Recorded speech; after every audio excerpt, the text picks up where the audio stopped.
Hello YouTube, back already. Pretty much one of the pairs of boots is completely dry, and there's a couple spots on the other one that isn't completely dry. The kilties aren't all the way dry yet. I might just do a little short on them. Excuse me, but here they are.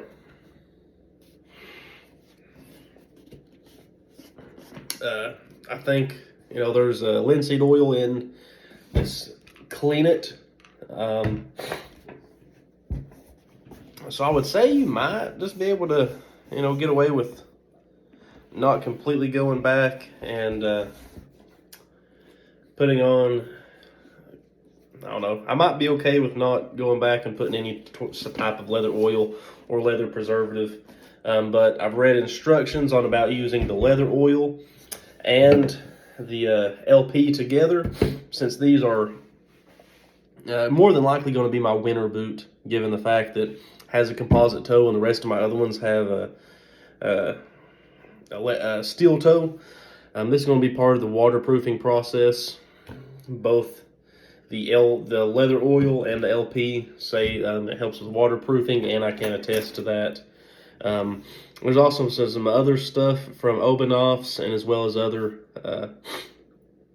boot manufacturers, and just leather condition manufacturers, people who deal with leather, that have certain other ways of waterproofing. I might be going through different processes of doing that, because these boots are not waterproof per se,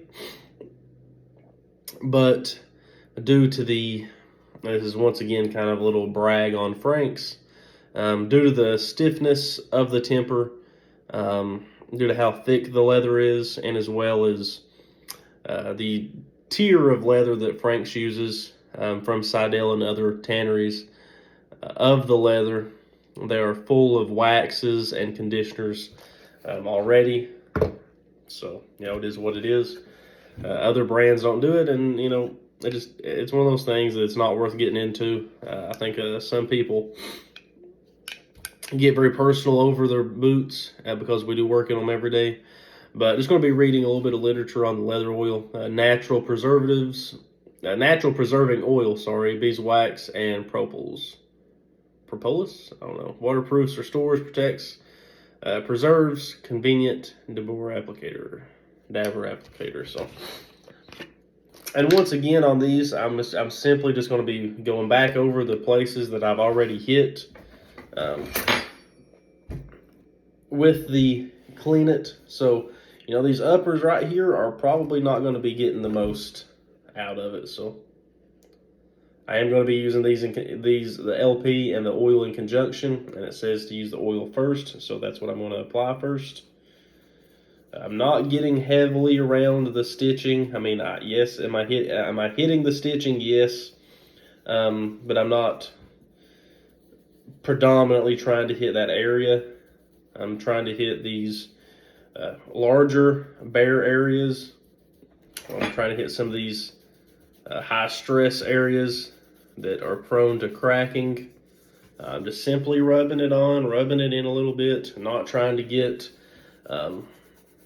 around the eyelets or speed hooks, which I think is the reason why a lot of people mess up their speed hooks, because they put on way too much conditioner, and then they go and they basically ratchet down. They ratchet down their laces, and some of them aren't using leather laces. They're using paracord, and they ratchet them down so hard, so tight, that it ends up pulling an eye hook out. Or, a speed lace. Well, they end up pulling a speed lace out. Which I guess you could call it a hook also, because it is a hook. Gonna get a little bit on the tongue here, not a lot. Like I said, especially where I'm gonna be going over this with the LP, or with the leather oil and the LP.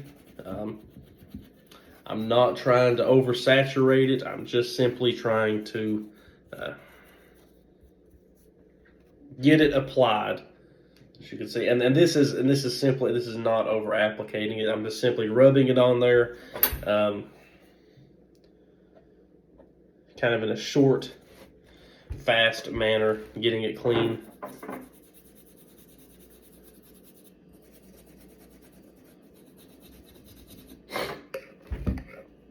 And a little bit of this stuff does go a long way, especially when you're talking about a smooth out leather.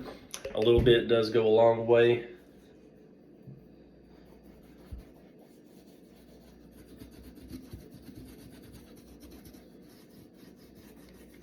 And these boots are not particularly dry. I probably could have gone another month without cleaning them, but I wanted just to go ahead and do it. 2 months is usually the mark in which well, actually, these boots haven't even been wiped down. These boots haven't been wiped down. They haven't been conditioned. They haven't had anything really happen as far as them taking care of these boots in over 2 months. So it's kind of just a testament to Frank's. Once again, you know, like I said, I'm really seeking other boot brands to try to bring some different content other than the Pacific Northwest style boots, etc., etc. And I haven't ever done this before, but I'm just going to rub this down.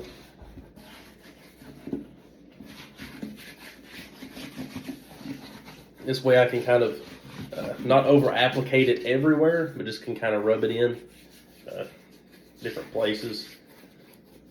You know, I am getting the heel. I know earlier I talked about not getting the midsole and the heel stack, but I am just going to lightly do it.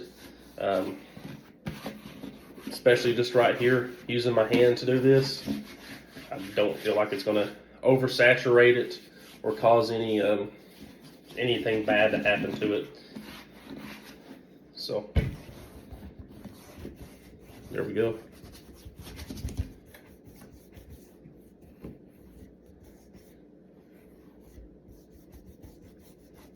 Just kind of get a little bit everywhere.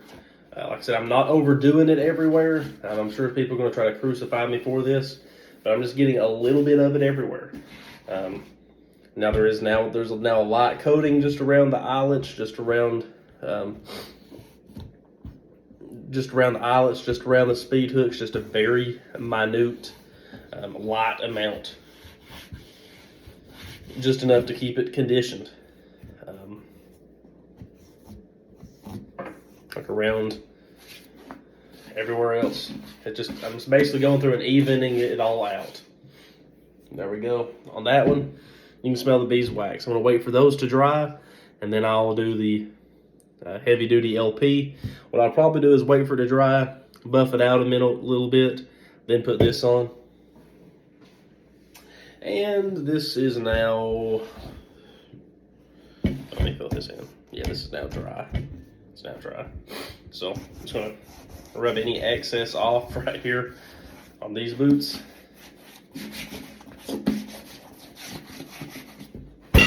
Oops. It's clouding up a little bit. Now I'm gonna go back on with the leather oil and apply it on here, on this boot. And then I'm gonna go through and do the same thing.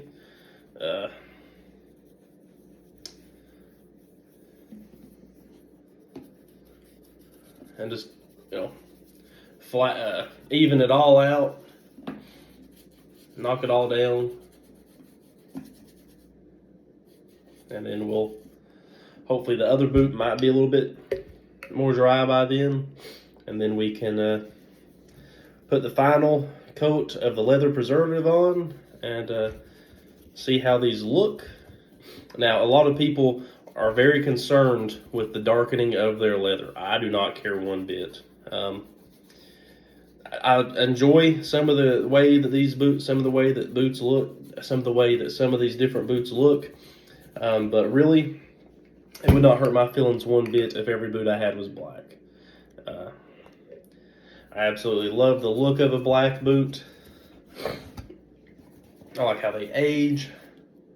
I like how they patina. I think it just, and there's just so much character in a black boot. You don't have to wait for it to age. You don't have to wait for it to patina.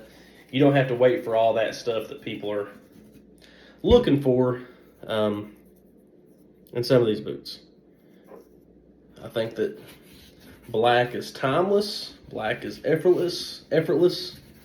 When it comes to how good these boots can look. I think that one of the most beautiful boots I've ever seen from Frank's, and this is my personal opinion, and as well as White's as well. I think White's lace to toe and Frank's lace to toe, as well as Nick's lace to toe, all three look excellent. As well as the lace to toe Job Master and Highlander from Westco. But just a regular Frank's lace to toe, black smooth out lowers, black smooth out uppers, black heel dressing, a Vibram 100 lug sole, just all blacked out boot.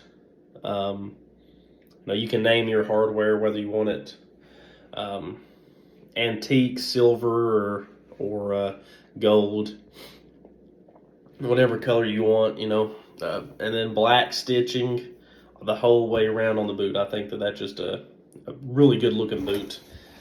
I'm just going to come through and flatten all this down. I can't remember the term that car detailers use when they knock down when they kind of go over the ceramic coating and flatten it all down, I guess. It'll probably pop up here as soon as I get done filming this. Just kind of rubbing it all in, getting it all evened out, smoothed out. Now, once again, I didn't hit the eyelets or the speed hooks before. I did not put a heavy coating around there, so that I could just gently getting in. Same thing with the heel stack and the midsole. It's just a gentle, small amount. No reason to go overboard with it, as it can cause issues over time. And when I say over time, I mean possibly years, and you're going to have to really oversaturate it. You're going to have to really oversaturate it, and to cause those issues. And some people do that to cause those issues. They think they know best, and they don't. What we could also do right here is I could take that leather oil, put a little bit on my hand, and rub it all on the inside of this boot. Help with the break-in, as well as conditioning of the inside of this boot. But what I usually like to wait a little bit longer, closer to the 6-month mark, to do that. And then what I'll do is actually take it outside in the garage, take an air compressor and blow it inside the boot, and then vacuum it out, and then do that. That's what I prefer to do. But we'll see. Take a look at these other pair of boots, see how much they've dried, if any. And as you can see, there's parts in which the oil is creeping in, mostly on the parts that have had abrasion. But on the parts that have not seen abrasion, it's pretty much still on the outermost part of the leather. So once again, I'll just wait, let these dry. Let me see how these Kilties are coming along. I'll just go ahead and hit them. I'm gonna hit them. I'm gonna do the exact same thing with the Kilties. I'm gonna hit them with the leather, with the oil, and then the leather preservative, and go from there. I'm gonna get the rough outside on these Kilties, as well as the smooth outside, so the front and the back of them. I probably could just hit one side, but with my job, Kilties are not necessarily essential. In fact, I really can't think of many situations in which I would need a Kiltie, but I do enjoy the look of it. I do enjoy the look of having a Kiltie. So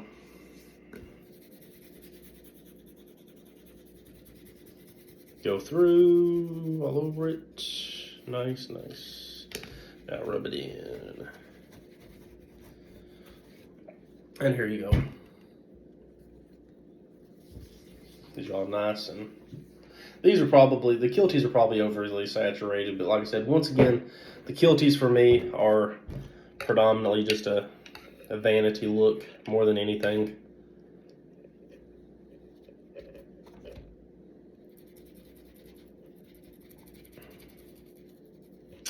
And with me trying to bring other boots, I do not shill out to any brand. I'm not looking to do a collaboration with any brand. But if people have questions on why I'm not bringing up other brands other than Frank's, it's simply just because I don't have all that excess change to try new boots all the time, especially when we're getting up when we're getting up close to $half a grand per boot, over $half a grand. So usually most of these boots are over $500 per boot. So that's why I don't necessarily talk about a lot of other ones minus Frank's and the pair of JKs I have. So that's why.